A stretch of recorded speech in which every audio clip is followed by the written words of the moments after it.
Como se processa a dor nociplástica, o terceiro mecanismo neurofisiológico da dor? Esse vídeo é para esclarecer tudo isso e ajudar você na sua prática clínica. Eu sou Léo Sete, fisioterapeuta osteopata, trabalho com pesquisa em adultos e bebês e vou, através dessa aula, aprofundar nesse terceiro mecanismo neurofisiológico da dor, um mecanismo comumente presente em dores crônicas.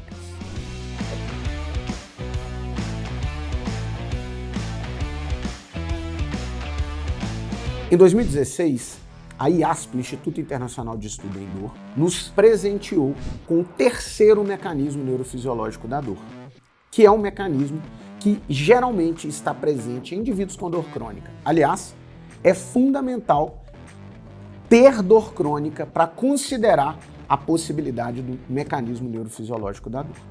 Então, o primeiro critério é ter dor por mais de 3 meses para a gente considerar está presente o mecanismo neurofisiológico da dor nociplástico. Lembrando que por ser novo essa proposta, ser bem nova, ainda tem muita discussão a respeito dela na própria IASP. Muitos indivíduos que pertencem ao grupo da IASP não concordam muito bem ainda com alguns pontos da definição, ok? Mas vamos trazer o que tem até o presente momento para vocês. É claro que pode vir a mudar futuramente, ok? Então vamos lá. O primeiro ponto importante é justamente isso, é o indivíduo sentir a dor crônica, que é uma classificação cronológica, né, que devido ao tempo por mais de 3 meses. Esse é o primeiro ponto fundamental para a gente considerar a possibilidade da dor nociplástica. Um outro ponto fundamental é da sensação do indivíduo não ser condizente muitas vezes com aquela lesão tecidual que ele apresenta. É aquela dor, às vezes, que migra de um lugar para o outro. No mesmo dia que ele faz um movimento que dói, ele já faz vários outros movimentos que não dói absolutamente nada. Essa dor, ela vem em determinados momentos, sem uma explicação, e em outros momentos, às vezes, bem parecidos, essa dor não está presente. E isso é muito comum em dores crônicas. É aquela dor, às vezes, insuportável, e que quando faz, às vezes, um exame de imagem, um exame adequado, você não encontra muita coisa ali que condiz, né? A proporção da dor não é proporcional ao tamanho da lesão. Esse componente nociplástico, ele parece ter alterações periféricas, ele pode ter, o indivíduo pode apresentar alterações periféricas e alterações centrais também. Ou seja, todo o mecanismo envolvido na dor pode estar excitado. O mínimo estímulo pode desencadear uma aferência nociceptiva, onde ela normalmente não seria desencadeada. Por exemplo, uma alodínia, um toque leve. Tem indivíduos que percebem o toque com essa pressão como dor. E isso por causa, às vezes, de uma sensibilização periférica.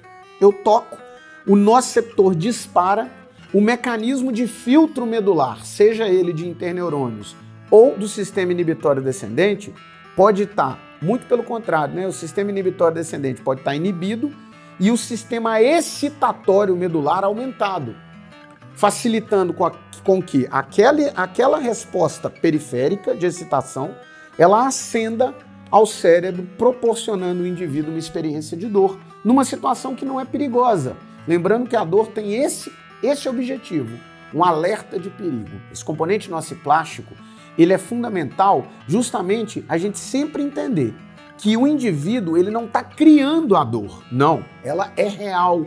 Não menospreze a dor do seu paciente.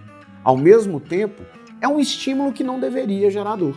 Se fala muito do fenômeno de sensibilização central, ou seja, o componente medular para cima está excitado. Mas comumente o que a gente vê numa dor nociplástica é que pode também haver, junto com a sensibilização central do sistema nervoso central, uma sensibilização periférica. O que seria sensibilização?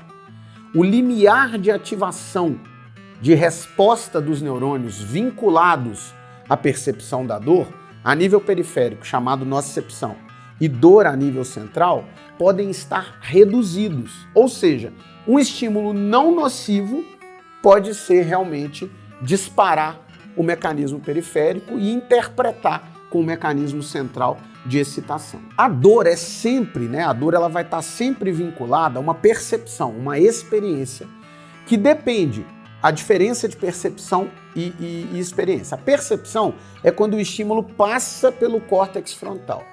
E a partir do momento que esse estímulo chega ao córtex frontal, ele é percebido, é um processo neural. Quando esse estímulo percebido, ele é também moldado por experiências prévias, história do indivíduo, ele vai trazer através dessa percepção, ele vai dar um sentido para ela. E aí a gente tem a experiência, e dor é uma experiência individual. Por isso a gente não pode menosprezar. Porém, nesse caso da dor nociplástica, a gente tem uma experiência de dor que avisa de perigo, que é o sentido da dor, numa situação que não é perigosa. Por exemplo, num toque leve, numa situação de alodínia. Esse componente, aqui eu julguei um extremo, a alodínia, que o componente nociplástico é muito aumentado. Porém, existem vários outros momentos que a dor nociplástica está presente, porém em menos intensidade. Geralmente a dor nociplástica ela coexiste com os outros mecanismos neurofisiológicos, nociceptivo e neuropático. Tá? Então os três mecanismos eles podem inclusive estar vindo juntos, mas o nociplástico ele só pode ser considerado presente quando aquela dor passa de 3 meses. E aí, intervenções periféricas para reduzir o processo de ativação numa sensibilização periférica. Ou intervenções centrais, tanto por terapia manual, mas principalmente intervenções top-down, podem ajudar o nosso paciente. Como, por exemplo, educação em dor, a proposta de mudança de hábitos. É claro que não é só falar para o paciente, você tem que comer melhor, dormir melhor. Não, é mostrar para ele que isso é extremamente relevante para mudar esse quadro de percepção dele, para ajustar esse mecanismo nociplástico presente. E isso a gente vai fazer esse papel de convencimento através de imagens, de estudos, de argumentos. Lembrando que na hora de conversar com o paciente, a gente deve usar a linguagem que o paciente entende. Adaptar nossa linguagem às condições socioeconômicas e culturais do paciente. Mas isso é fundamental no tratamento de processos nociplásticos. Outra coisa que ajuda muito também é a atividade aeróbica, porque ela ajuda muito na modulação de todo esse processo mais a nível central e também periférico. Além disso, avaliar o sistema nervoso autônomo e principalmente como o nervo vago ele está dentro do processo, porque o nervo vago ajuda a modular todos os níveis neurais, tanto a nível periférico quanto centrais. Podem ser fundamental para a avaliação e tratamento e modulação desse componente nociplástico. E isso pode te ajudar muito a traçar estratégias de tratamento e trazer resultados muito relevantes com o nosso paciente, principalmente os pacientes com dores crônicas. E aí, você já se inscreveu no canal? Vídeos como esse de altíssimo grau de relevância clínica, com conteúdo muito científico toda semana de forma gratuita para você. E já aproveita, ativa o sininho e dê o like para que esse vídeo possa chegar a mais pessoas. Te encontro no próximo vídeo. Um grande abraço.